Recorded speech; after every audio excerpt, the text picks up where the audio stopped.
Así que bueno, quisiera yo, ahorita que estaba orando, me estaba viniendo a la mente que no nos quedáramos, ¿verdad?, como viendo las cosas.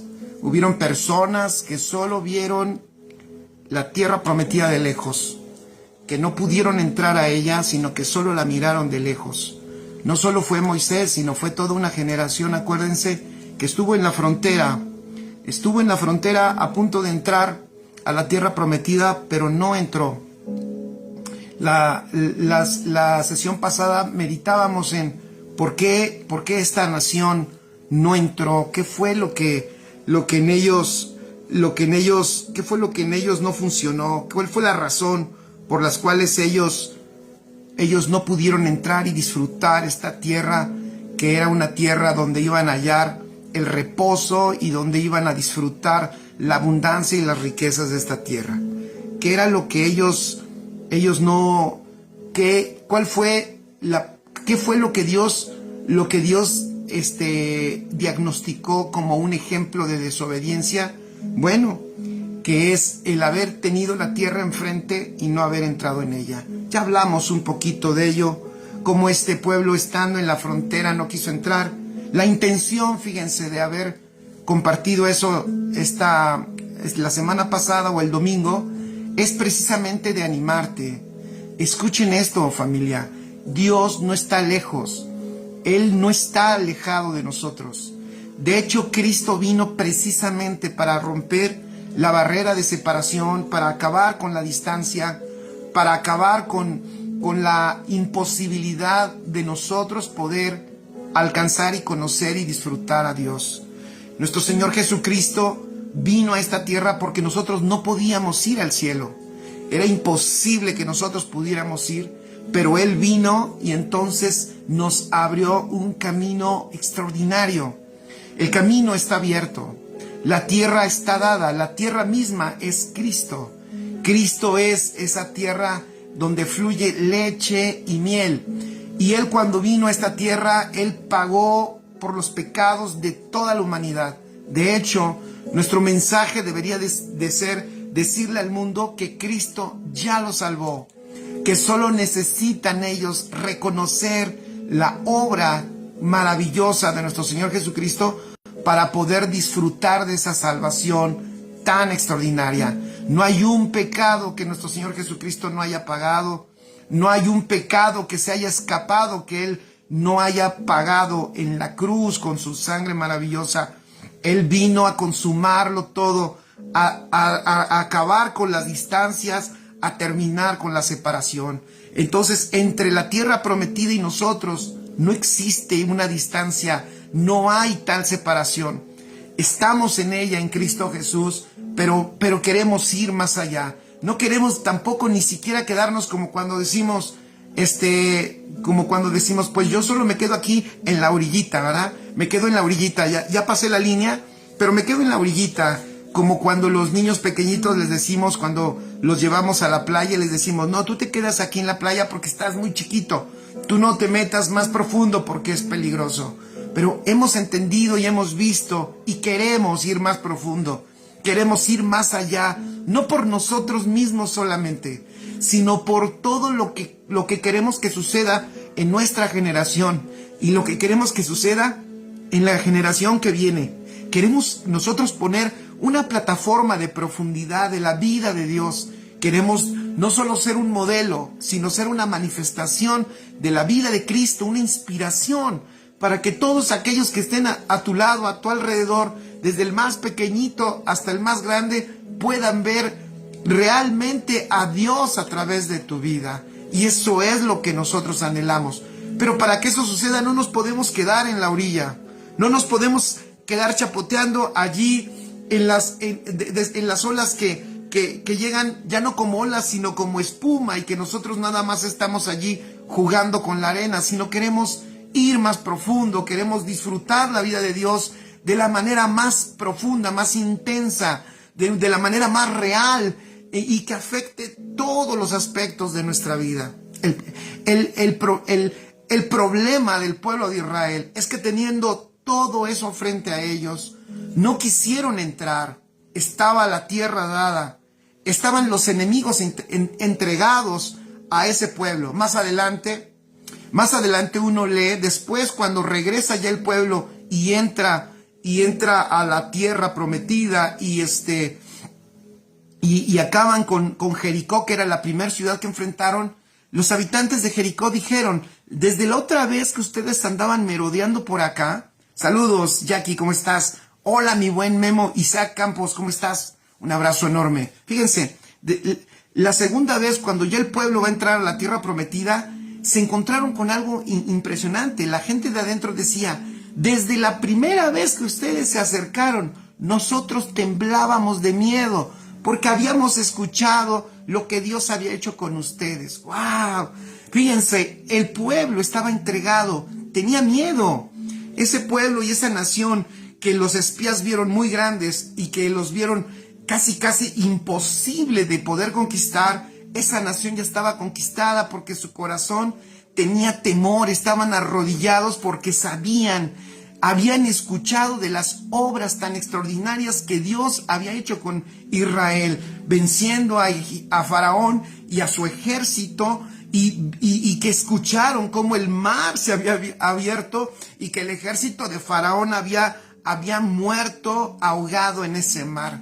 El pueblo, esa tierra estaba entregada, pero la mala percepción, la falta de fe, porque no vieron con los ojos correctos, les atemorizó. Por eso terminaba yo la sesión pasada diciendo, tenemos que incursionar al espíritu. Pon allí, debemos de incursionar a la vida espiritual, porque si no incursionamos a la vida espiritual, seremos presa de toda la falsa perspectiva que nos va a proponer nuestra alma. Y esas falsas perspectivas nos van a hacer que nosotros no avancemos y no entremos a tierras que ya están entregadas, a escenarios que ya están dados. Esos escenarios no los ganamos nosotros, el Señor nos los entregó. No son producto de nuestra habilidad, ni son producto de nuestra inteligencia o de nuestra pericia. Esos escenarios que están entregados, nos los entregó el Señor para la manifestación de Cristo, de su gloria y de su reino en esta tierra.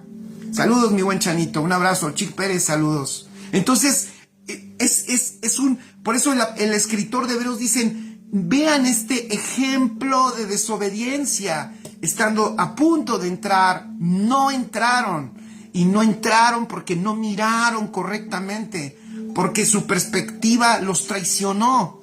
Por eso hoy yo quiero seguir insistiendo un poquito más en la importancia de entrar, de no quedarte a la orilla, de no conformarte. Pon ahí en tus notas, no se vale conformar.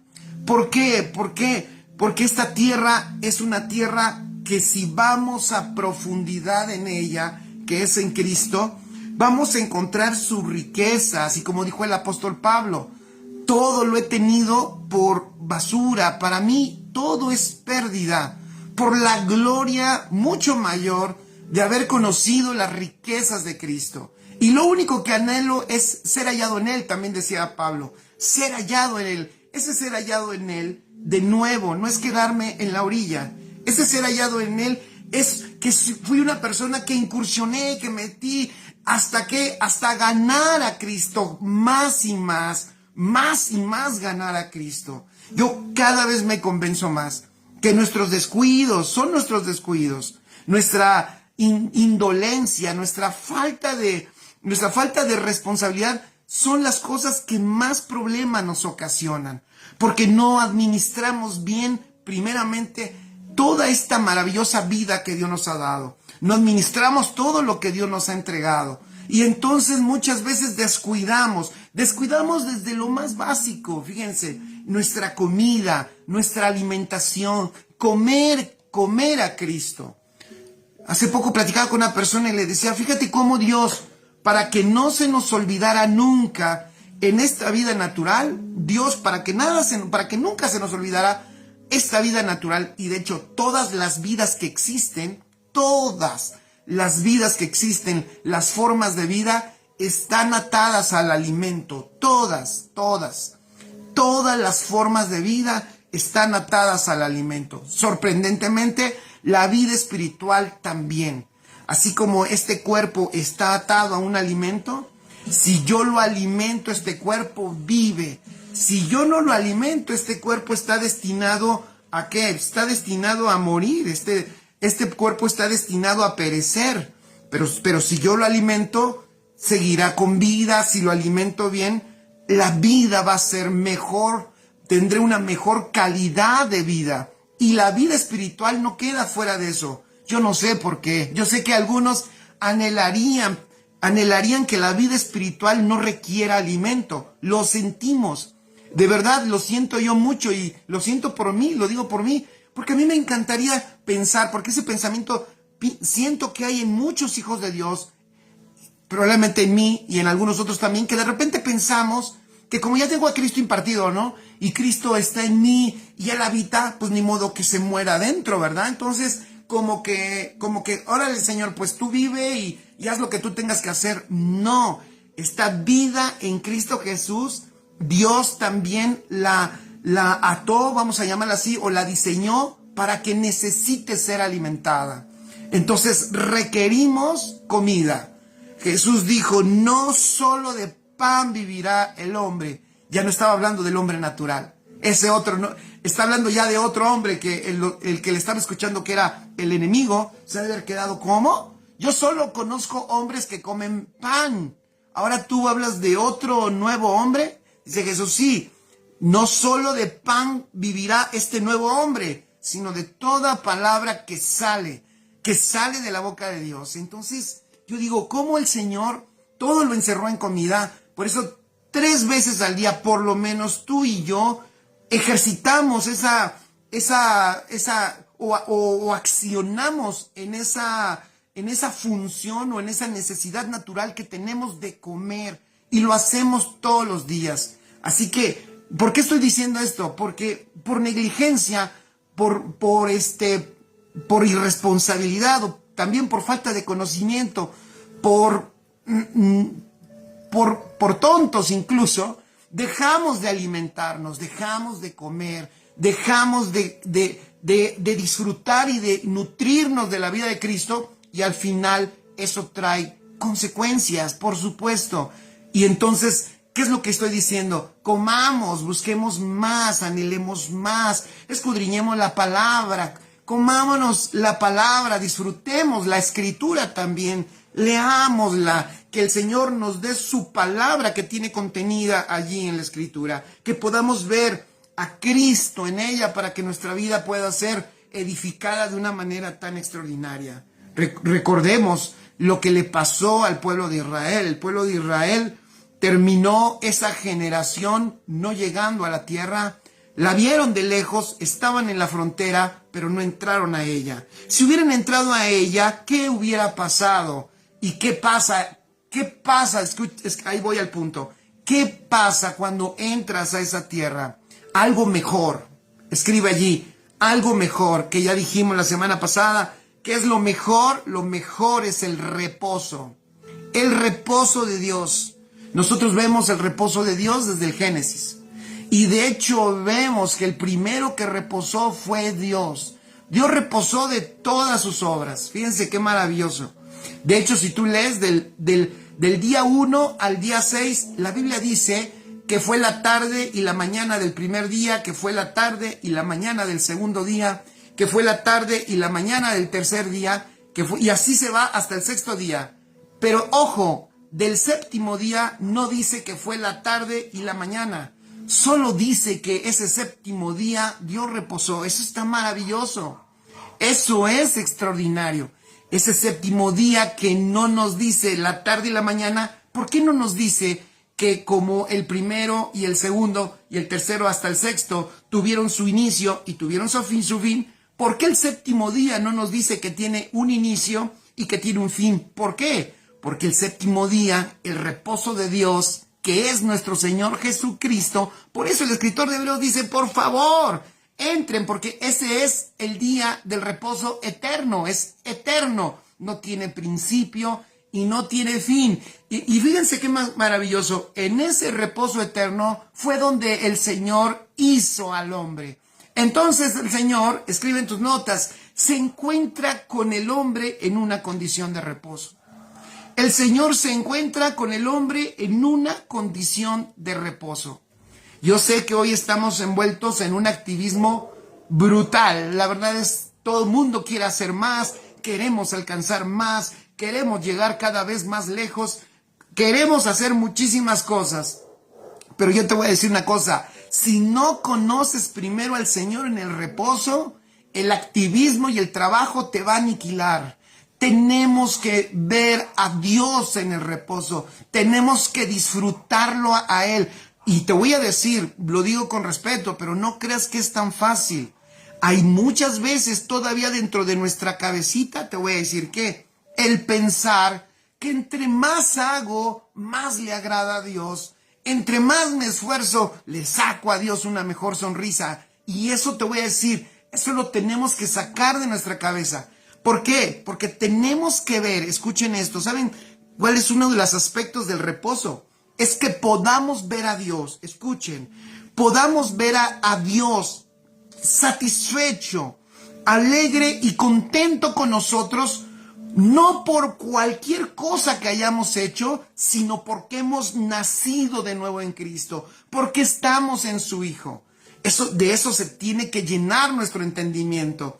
No estamos haciendo nada para tratar de agradar a Dios. Por eso de allí surge todo lo que después el apóstol Pablo dice. No es que, miren, la salvación es por gracia y es por medio de la fe, para que nadie se gloríe, para que nadie se jacte delante de Dios. Porque a Dios, cuando se le encuentra en reposo. Es cuando nos podemos dar cuenta que no hay ninguna obra nuestra que Dios está palomeando. No hay ninguna inteligencia nuestra que Dios está palomeando y que está aplaudiendo y que dice, por eso te salvé a ti. Sino que el reposo implica que verdaderamente nosotros no hemos hecho absolutamente nada más que estar en la obra perfecta de nuestro Señor Jesucristo y reconocer que esa obra es la única obra que le agrada al Padre, y por esa obra es que el Padre está eternamente satisfecho,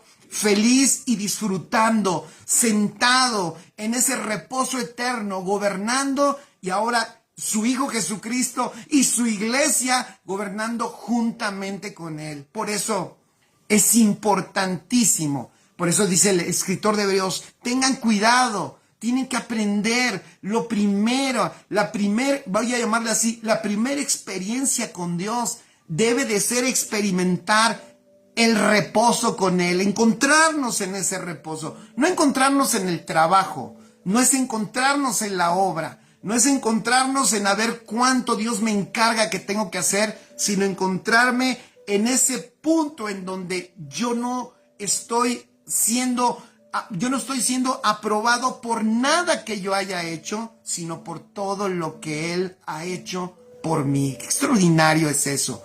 Si no aprendemos nosotros, si nosotros no aprendemos ¿a qué? A reposar en el Señor, si no aprendes a descansar en Dios, te voy a decir, no estás calificado para trabajar en Dios. ¿Por qué? Porque el trabajo en Dios es desgastante, te va a acabar, te puede terminar. Jesús dijo, por eso en Mateo 11:28, fíjense lo que dijo el Señor. Venid a mí todos los que estáis. Qué hermoso, o sea, qué extraordinario es eso. Venid a mí todos los que estáis trabajados y cargados, y yo os haré descansar. ¡Qué propuesta! Vean qué propuesta, por eso Cristo es lo mejor. Vengan a mí, los que están trabajados y cargados, ¿que yo los haré descansar.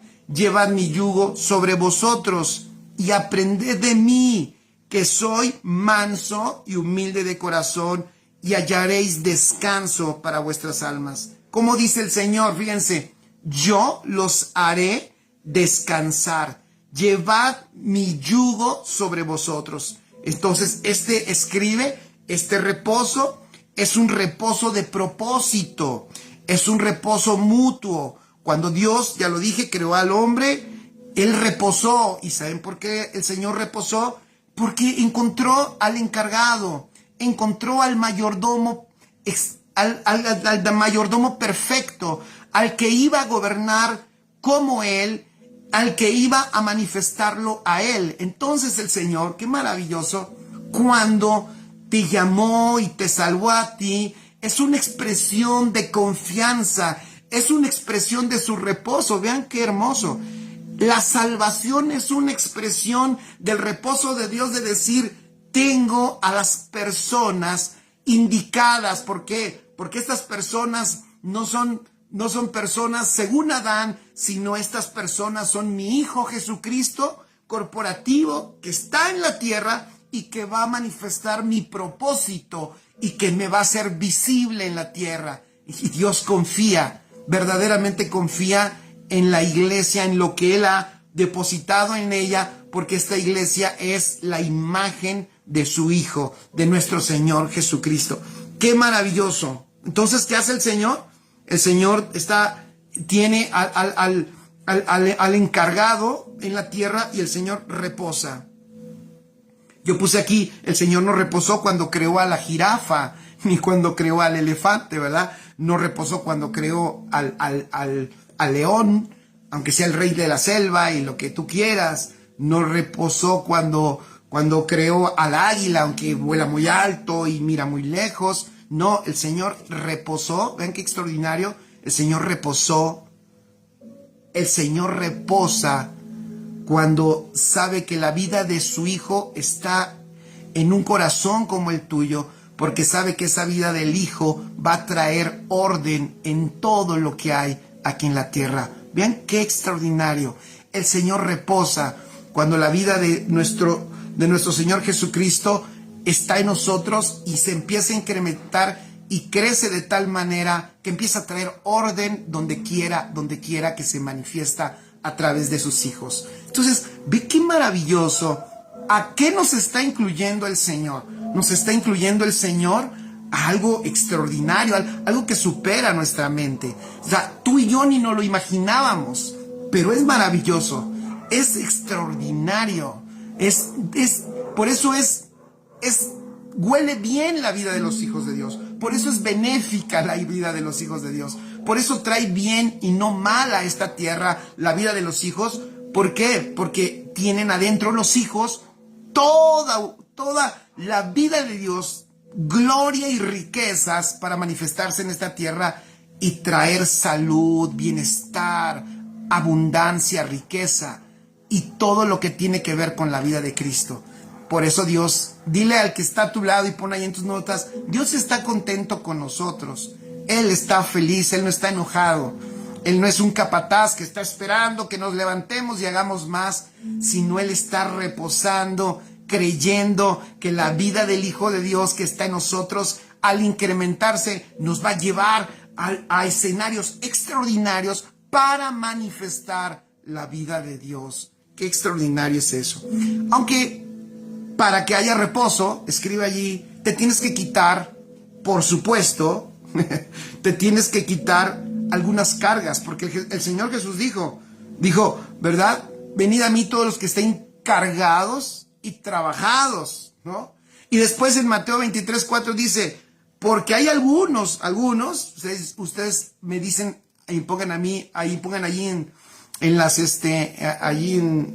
los comentarios, ¿a quiénes se refiere cuando dice que hay algunos que atan cargas pesadas? Fíjense, atan cargas pesadas y difíciles de llevar. Atan cargas pesadas y difíciles de llevar. Y las ponen sobre los hombros de los hombres, pero ellos ni con un dedo quieren moverlas. No, o sea, no puede haber reposo si una persona está cargando algo. Si una persona está cargando algo, no está de reposo. Esa persona se está esforzando. Esa persona tiene que ejercer una fuerza. Esa persona está gastando energía. Y esa persona, tarde que temprano, va a requerir descansar por el trabajo y por el peso de lo que va cargando. Entonces yo decía, wow, para que nosotros experimentemos el reposo, tenemos también que identificar cargas o pesos, escuchen, pesos que tenemos que quitarnos. Los fariseos eran expertos en poner cargas. Fíjense, los fariseos eran expertos en poner cargas.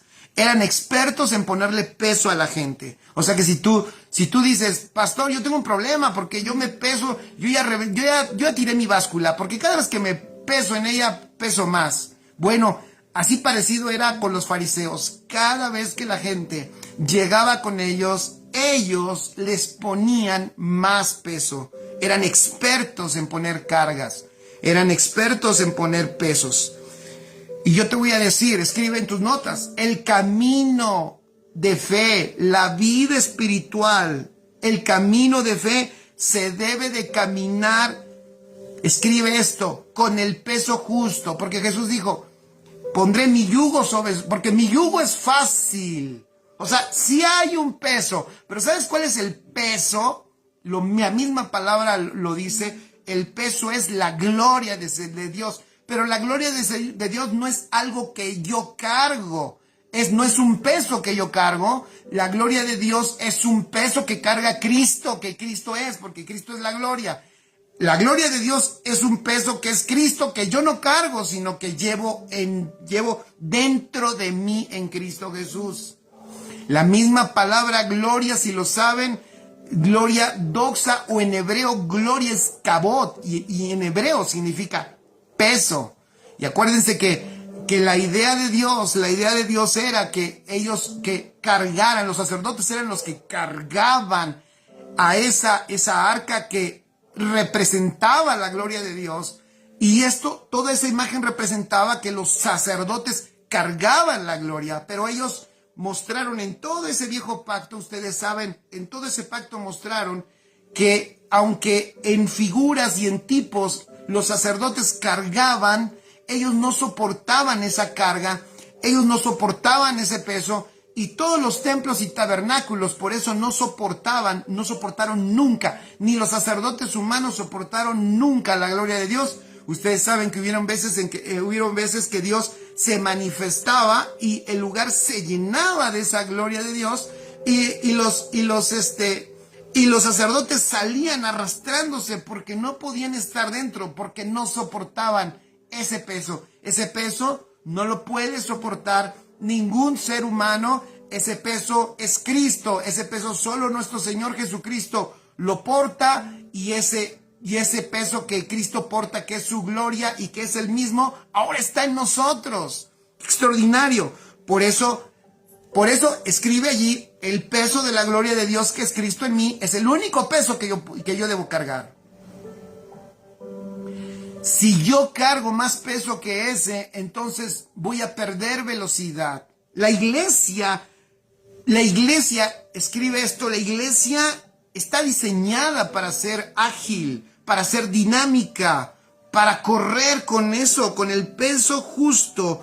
¿Para qué? Para que exprese la mayor medida de la vida de Cristo. Extraordinario. Nosotros, por eso, así es, Mirna, nosotros, dice, no cargamos la gloria de Dios, la portamos, así es. Nosotros no cargamos la gloria, sino portamos su gloria. Y es lo único. Ese es el peso que portamos por la gloria de Dios, que es Cristo en nosotros, con lo que nosotros andamos. Amén. Por eso Hebreos 12, vean lo que dice Hebreos 12, versículo 1. Por tanto nosotros, dice, teniendo en derredor nuestro tan grande nube de testigos, acuérdense que estoy hablando todo esto, porque esto es importante en el reposo. Porque tú no puedes reposar si estás cargando pesos que no debes de cargar. Si tú cargas pesos, pierdes agilidad. Si tú sigues cargando pesos, pierdes velocidad. Y si tú sigues cargando pesos, no reposas, estás esforzando. Entonces dice Hebreos 12:1, por tanto, nosotros también, teniendo en derredor nuestro tan gran nube de testigos, despojémonos, ¿ya vieron? Despojémonos de todo peso y del pecado que nos asedia. O sea, el pecado no está hablando solo del peso del pecado. Parece que aquí el escritor de Hebreos está diciendo, se tienen que quitar otros pesos, porque dice, despojémonos de todo peso y del pecado que nos asedia, y corramos con paciencia la carrera que tenemos por delante. Extraordinario. Por eso los apóstoles se reunieron algunas veces para poder tuvieron sus concilios, ¿no? Para tratar de conciliar, porque había unos, ¿se acuerdan?, que estaban intentando poner más peso en la iglesia, más peso del que debían llevar, y tuvieron algunas reuniones los apóstoles para decir, a ver, no, la iglesia no debe cargar más que esto, no debe de cargar con las ordenanzas de la ley, no está obligada a cumplir con la ley de Moisés. A ver, la iglesia está en otra administración, está en otro pacto y no tiene por qué intentar cumplir. Cuando fue el apóstol Pablo con los Gálatas, ya lo hemos hablado muchas veces, también el apóstol Pablo se preocupó con los Gálatas, por ejemplo, a ellos les dijo algo así como vosotros corríais bien, ¿ya vieron? Gálatas 5, versículo 7, les dice, vosotros corríais bien. O sea, ibas a una velocidad. ¿Quién nos estorbó para obedecer la verdad? Ibas a una velocidad. Lo que Pablo está diciendo es, ¿por qué ya no estás caminando en esa velocidad? O a lo mejor lo que les está diciendo es, ¿por qué te paraste? Si corrías bien, llevabas aparte una buena dirección. ¿Por qué? Por los pesos religiosos que estaban algunos maestros poniendo encima de la iglesia. Los apóstoles se tuvieron que reunir algunas veces para definir, esto no están obligados a hacer esto o hacer aquello. Romanos 13, versículo 12. Vamos a leer unos pasajes para que veamos cómo siempre, para disfrutar este reposo, para ir ligeritos y portando la gloria de Dios, manifestándose a través de nosotros, y nosotros disfrutando el camino, y para no cansarnos, nada más te voy a dar unos consejitos, unos cuantos consejitos que encontré que seguramente te pueden servir. Son consejos. Ya tú sabes si te quitas el peso o no, ¿vale? Romanos 13, versículo 12 dice, la noche está muy avanzada y el día está cerca. Por tanto, desechemos las obras de las tinieblas. Quitémonos las obras de las tinieblas y vistámonos con las armas de luz. Primera de Corintios 9:24 dice, ¿no sabéis que los que corren en el estadio, todos en verdad corren, pero solo uno obtiene el premio? Dice, corred de tal manera que ganéis. En otras palabras, está diciendo lo mismo. Si vas a correr y quieres ganar, tienes que quitarte peso. Corre de tal manera que ganéis. El versículo 26 de ese mismo 1 Corintios 9 dice, por tanto yo, dice Pablo, de esta manera corro, no como sin tener meta, de esta manera peleo, no como dando golpes al aire. Está diciendo Pablo, mi vida, esta carrera, este camino de fe, yo lo camino así. Me despojo de todo peso y de toda cosa que no aporta y que no sirve. Como dije aquella ocasión cuando iniciamos esta serie de enseñanzas, lo bueno es enemigo de lo mejor. Muchas veces me tengo que despojar de lo que es bueno o aparentemente bueno, porque realmente lo mejor es lo que manifiesta la vida de nuestro Señor Jesucristo. Efesios 4, versículo 22 dice, en cuanto a vuestra manera de vivir, os despojéis. De nuevo está hablando de quitarte de algo. Dice, os despojéis del viejo hombre. Escribe allí, el viejo hombre no es una naturaleza. El viejo hombre es una manera de vivir aprendida. Repito, pon allí en tus notas, el viejo hombre no es una naturaleza, es una manera de vivir, aprendida. Por eso dice, vean, lo dice el propio Efesios 4:22, en cuanto a vuestra anterior manera de vivir, despojéis del viejo hombre. Está diciendo, despójate de la manera de vivir que aprendiste de la vieja naturaleza. Entonces, a la manera de vivir aprendida de la vieja naturaleza, a eso el apóstol Pablo le llamaba el viejo hombre. Y dice, es que si tú caminas con esa manera de vivir, te va a llevar a corromperte según los deseos engañosos. O sea, al final es corrupción y son deseos engañosos. Extraordinario. Amén. Entonces, fíjense qué maravilloso.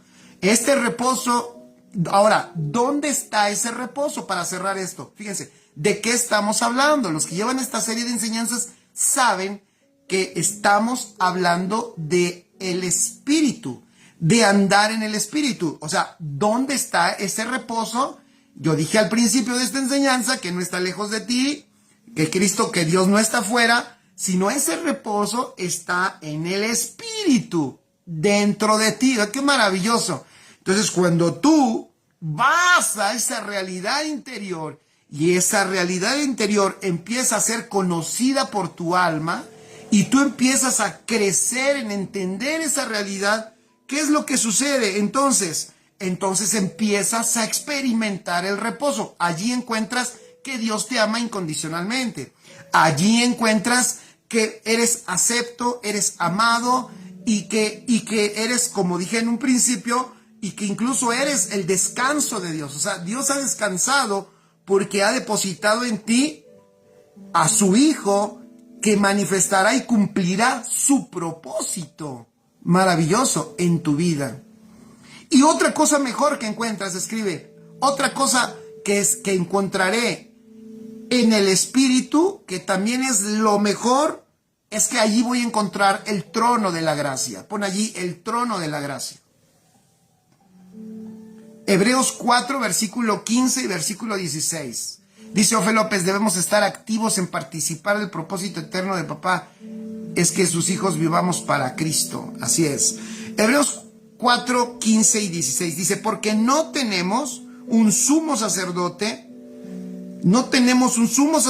que no pueda compadecerse de nuestras debilidades, sino uno que fue tentado en todo según nuestra semejanza, pero sin pecado. Acerquémonos, dice, acerquémonos pues confiadamente al trono de la gracia para alcanzar misericordia y hallar gracia, ¿para qué? Para el oportuno socorro. Acerquémonos pues, dice, confiadamente al trono de la gracia para alcanzar misericordia y hallar gracia para el oportuno socorro.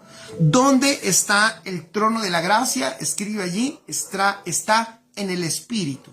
Maravilloso. Por eso este es el mejor pacto. No está en Israel, no está en el monte Moria, no está allá en la explanada del templo. El trono de la gracia no está allá, más allá del sol. El trono de la gracia está en el Espíritu. Entonces, la realidad que vivimos ahora en el Señor. Y qué maravilloso, porque es un trono de gracia. Escribe, la gracia es inmensamente superior a la misericordia.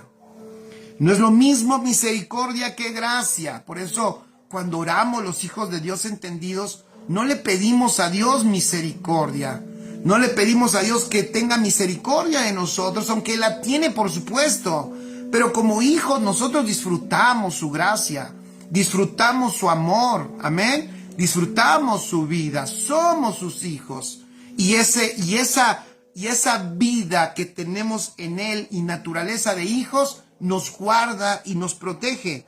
No es lo mismo misericordia que gracia. Los perdidos, por supuesto, necesitan misericordia. Pero tú lo que disfrutas es la abundante riqueza de su gracia. Lo que tú disfrutas es el don de la justicia. Cuando tú, escribe en tus notas, cuando yo permanezco en mi espíritu recreado, permanezco disfrutando el trono de la gracia.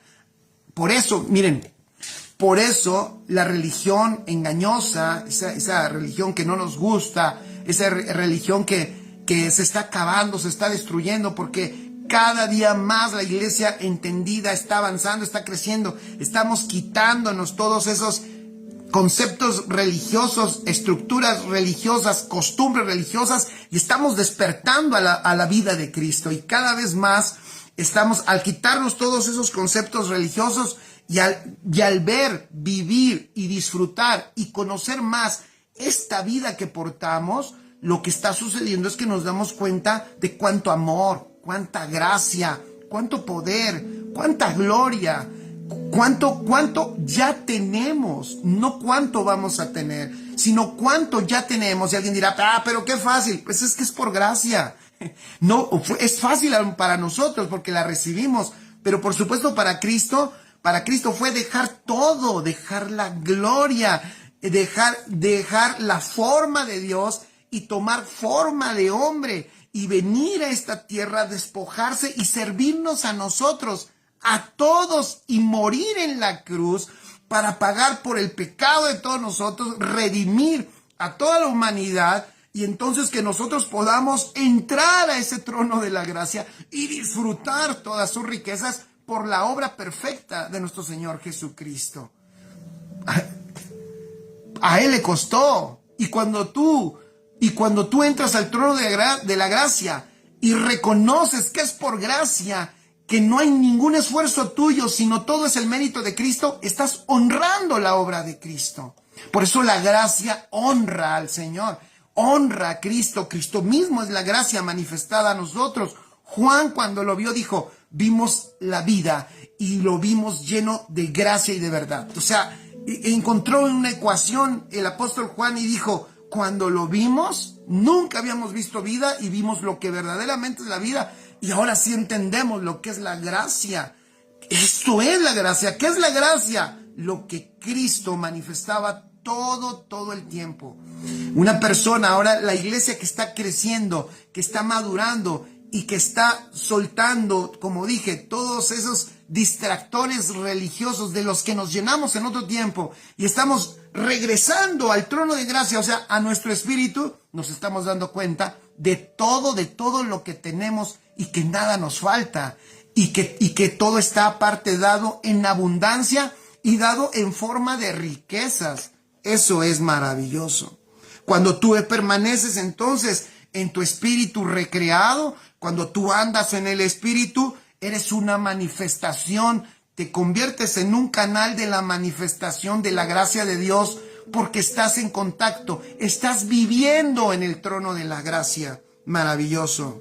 David mismo añoraba poder estar en aquel lugar, ¿no? Decía David en un salmo, ¿quién estará en ese lugar santo? El puro de manos, el limpio de corazón. En otras palabras decía David, nadie, menos él, en la condición en la que estaba. Pero tú y yo sí podemos estar, no por nuestros méritos, sino por la obra perfecta de nuestro Señor Jesucristo. ¿Por qué es que encontramos, escribe allí, por qué es que encontramos gracia en ese trono de nuestro interior? ¿Por qué encontramos gracia? ¿Por qué hay gracia en ese trono de nuestro interior? Escribe allí, número 1, por el sumo sacerdote. El sumo sacerdote que nos introdujo a ese trono, a ese lugar santísimo. El sumo sacerdote que nos introdujo, ¿quién es? Es nuestro Señor Jesucristo. Él abrió el camino. Él inauguró y de hecho y abrió ese camino para que nosotros pudiéramos entrar y permanecer allí. Y yo quise poner algún detalle de lo importante que fue lo que hizo Cristo, porque yo no quería dejar pasar el trono de la gracia sin entender por qué ese trono es de gracia. ¿Por qué hay gracia allí? ¿Por qué no hay condenación? ¿Por qué cuando vamos a esa realidad espiritual no encontramos condenación? Escucha, si te han condenado o te condenan y te siguen condenando, lo que tú necesitas, así como nosotros necesitamos y todos lo necesitamos, es ir a ese trono de la gracia, es ir a esa realidad, porque ahí nos vamos a encontrar con gracia. En esa realidad con el Señor no nos vamos a encontrar con juicio, ni con miedo, ni con condenación, sino nos vamos a encontrar con gracia. ¿Y por qué hay gracia? Porque el sacerdote, fíjate, el sacerdote, voy a decirte cuál era la labor del sacerdote, porque tú tienes un sumo sacerdote, que es nuestro Señor Jesucristo. ¿Qué es lo que hacía un sacerdote? Un sacerdote debía conocer, era una labor doble que tenía el sacerdote. Tenía que conocer a Dios y tenía que conocer al hombre, a las personas. Nuestro sumo sacerdote Cristo, fíjate, Nuestro sumo sacerdote Cristo, lo voy a decir primero así, pero ahorita voy a no a corregir, sino voy a arreglar esta frase que voy a decir. Nuestro sumo sacerdote conoce a Dios y al hombre perfectamente. ¿Por qué? Porque Él es Dios, porque Él es Dios y porque se hizo hombre. Extraordinario, fíjate. Porque Él es Dios y porque se hizo hombre. Ese punto de que se hizo hombre es muy importante entenderlo, porque de esa experiencia de Cristo en la tierra es que fluye esa gracia del trono de Dios para nosotros. Esa gracia y ese amor, esa bondad y esa benevolencia. En otras palabras te lo voy a decir, porque Él se hizo hombre. ¿Para qué? Para Él estar. Escucha, yo no sé qué estés pasando tú hoy, que estés sufriendo o padeciendo, pero yo te voy a decir, ya alguien estuvo allí, alguien que vino del cielo precisamente para estar en el lugar donde tú ibas a estar en algún momento, y en la condición en la que te encuentres puedas volver a Él, y Él no te va a juzgar porque Él ya estuvo allí, sabe lo que se siente, sabe lo que es lo que se vive, sabe lo que se padece, sabe todo lo que tú puedas estar padeciendo y sufriendo. Él ya estuvo allí, por eso vino a esta tierra. Wow, yo cuando en uno de los discipulados platicamos de la economía divina, les compartí y les decía, ¿tú sabes que ese Cristo impartido era indispensable? Era indispensable, ¿sabes por qué? Porque con ese Cristo impartido, ese Cristo trae dentro de Él todo el bagaje de su experiencia en esta tierra. Tenemos un Dios que se compadece de nosotros, que nos ama y que siempre hay gracia para nosotros. ¿Sabes por qué? Porque experimentó lo que es estar en un cuerpo humano y sufrir lo que tú estás sufriendo. A veces nosotros decimos, si supieran lo que yo estoy sufriendo, yo te digo una cosa, Dios sí lo sabe, porque antes de que tú estuvieras allí, Él estuvo, lo padeció, pero dice la Escritura, venció, no cayó en pecado, no se desvió ni se movió, lo experimentó. Por eso, cuando venimos a Él, no nos condena, aun cuando tenemos dudas y decimos, es que no sé cómo, como que no tengo fe, como que no creo, como que no me alcanza la fe. Tranquilo, no es tu fe, no operamos con nuestra fe. Por eso Él dice, como la van a necesitar, yo les daré mi fe. Operamos con la fe del Hijo, porque Él ya estuvo allí. Qué bueno es.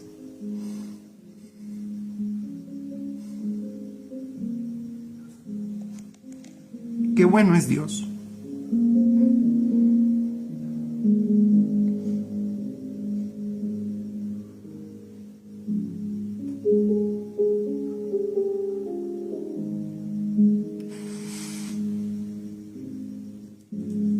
Nos ama tanto.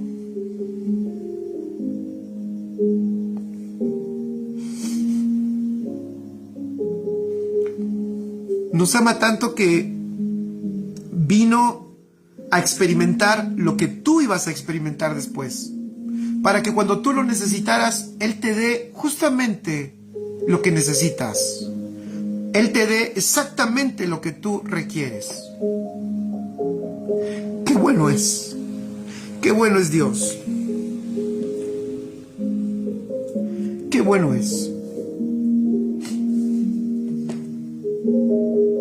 Por eso encontramos gracia en Cristo.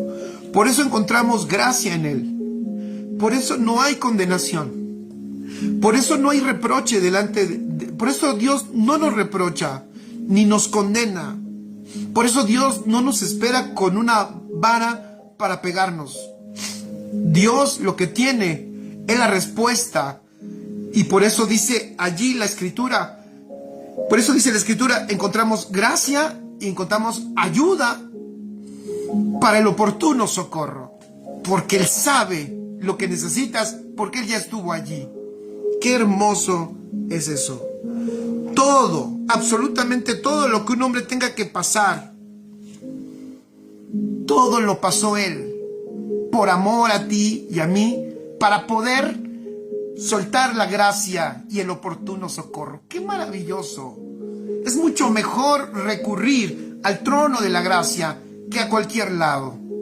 Qué importante es que a nuestra alma le digamos, a ver, antes de que te angusties, vamos al trono de la gracia, a esa realidad que tengo espiritualmente, porque allí voy a encontrar la gracia abundante y la ayuda y el socorro divino, porque Dios ya sabe, conoce perfectamente lo que estoy sintiendo, lo que estoy padeciendo. Él lo conoce, Él me ama y por eso vino a tener Él es increíble, pero es así. Por eso el escritor de Hebreos sí da a entender que Cristo fue perfeccionado. No es porque fuera imperfecto, sino que fue completado para que Él conociera perfectamente lo que es ser hombre, para poder darle ayuda y socorro efectivo, exacto, correcto a sus hijos. ¡Qué maravilloso! Por eso se compadece de nosotros. Por eso sufrió voluntariamente todas las experiencias humanas, para identificarse perfectamente con nosotros, para que en cada experiencia humana tengamos la confianza de que Dios ya ha estado allí y está con nosotros, y Él tiene la respuesta, los recursos y lo que necesitamos para poder vencer ante cualquier circunstancia. Papá, muchas gracias, gracias, gracias.